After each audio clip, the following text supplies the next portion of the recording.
Hi everyone, welcome to Hasar Learning Tech. In today's video, we are going to deal with the input and output operations of the Python. So generally, these input and output operations are the very important in every programming language because we need to take the dynamic data from the user. So we cannot perform operations on the static data or predefined data. So we always take the input from the user and we have to perform the operations on the particular user given data. So after the processing the data, we need to print the processed data to the user. So these are the most important concept in every programming language. Let's see the input and output in Python. So I'm just defining in a variable called name. In order to take the input from the user, in Python we use input of function. So generally in C language we are going to use scanf. So we are going to use some printf, scanf to print the output and input. So in Python, we are going to use the input of function. In Python 3, by default, the input of function takes the argument in the form of string. Suppose if I give in 5, then it also gives the output string. So let me show you. So in order to prompt to the user, so in order to give a message to the user, we can directly write inside the parenthesis, enter the name. So for the flexibility of the people, I am going to printing the type of name. So let's look at the thing. I'm just Python 3 inputs. My file name is inputs.py. So it's asking for name, but I'm giving 5 here. So if you see in the output, I got the output as string. So whenever you deal with the only input in Python 3, it takes in the form of strings. So this is the way we are going to take the input from the user. Suppose if I want to take the integer from the user, I need to use int of input of enter the number. Enter the number. In this way, we can take the input from the user in the form of int because first the input is invoked and after that whatever the input given by the user is converted into int by this function. So in this way we can take the input from the user. So after that I am going to use float. In order to take the float value, we need to take the input from the user in the form of float of input of enter the number. Whenever user given the input to this function, the user gives the input, first the input is taken and after that it is converted into the float data type. So in this way we can take the integer, string and float data type. So whatever we take in the inputs, we have to print it. So first of all, I'm using the general way. So name is, I'm using the general way, name, print of number is, comma, number, print of float value is, comma, number. So in this way we can print by using simple comma before the variable, and we can write the string whatever we want to print on the screen. We can print in this way. So let's run the program to see the output.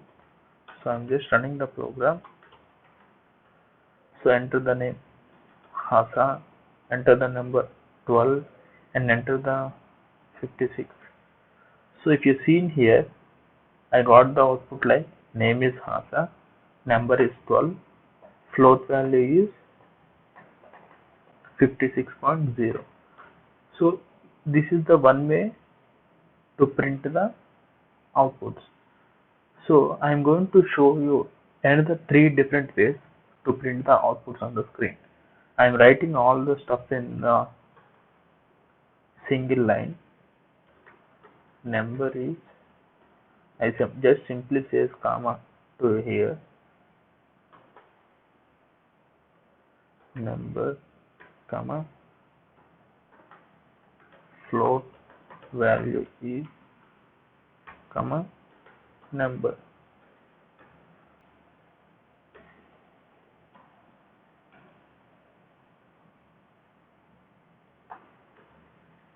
Now in this way we can write the all the things in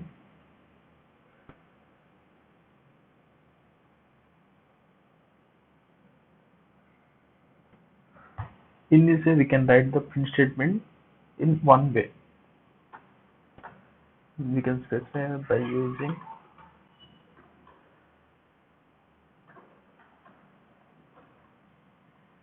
so in other way we can use concatenation.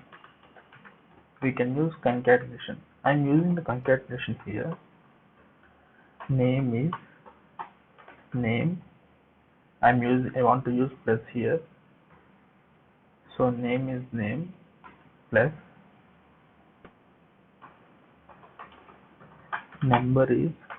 But whenever you want to use concatenation, we need to use only strings in the concatenation.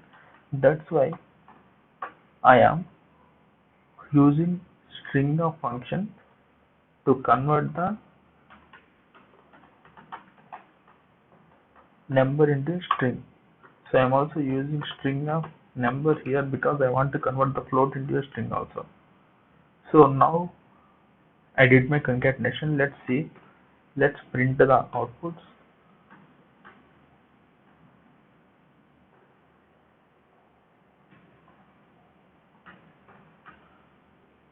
So let's see the output what we get. So I'm printing the name, I'm giving the number, I'm giving the where. So if you see here, I got the output. Whenever we use comma, we got the space between the each line. But whenever we use concatenation, we didn't get any space here. So concatenation is not such a good practice to use with the print. So the third one is format specifier. So we know that format specifiers very well. So here also we are going to use format specifiers. For the string I am going to use percentages, and also we need not to do in such a good one. For the number I am going to use percentile D.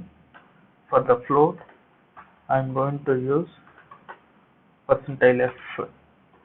So after that we need to use percentile without comma, and within the parentheses I need to give the variables name comma number comma number. Whatever the order I specified here, in the same order I have to give variables inside the parentheses. Let's see the output what we are going to get. Hasa 98 58.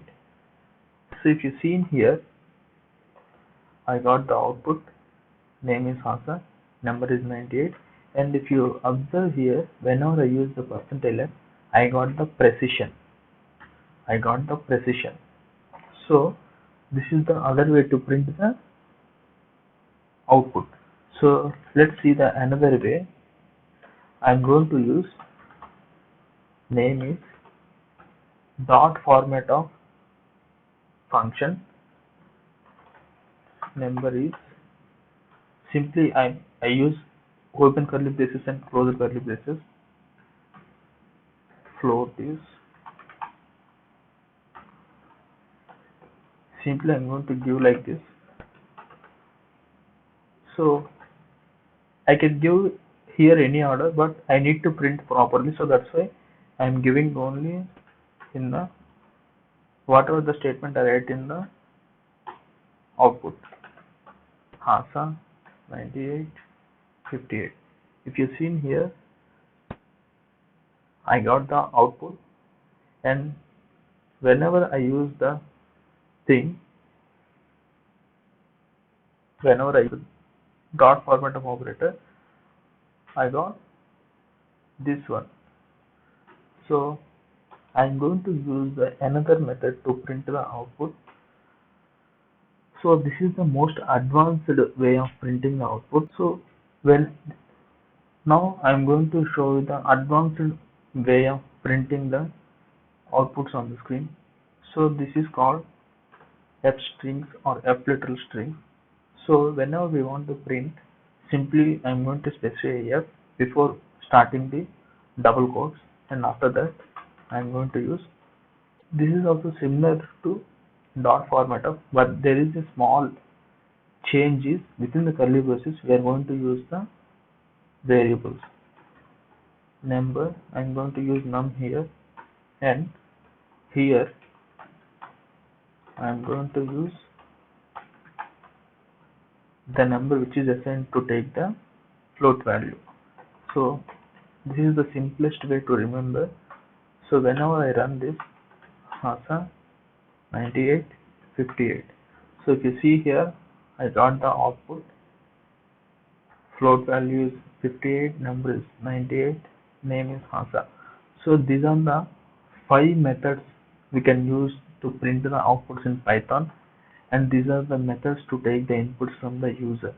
So if you remember all this, try to practice the most advanced method of printing like dot format of and f literal. My personal suggestion is use the f strings to get in the more utilized way. And if you want to do if you want to practice other way of printing, also practice the dot format of method to use with the to print the outputs on the screen. So these two methods are more handy to deal with the outputs in the Python.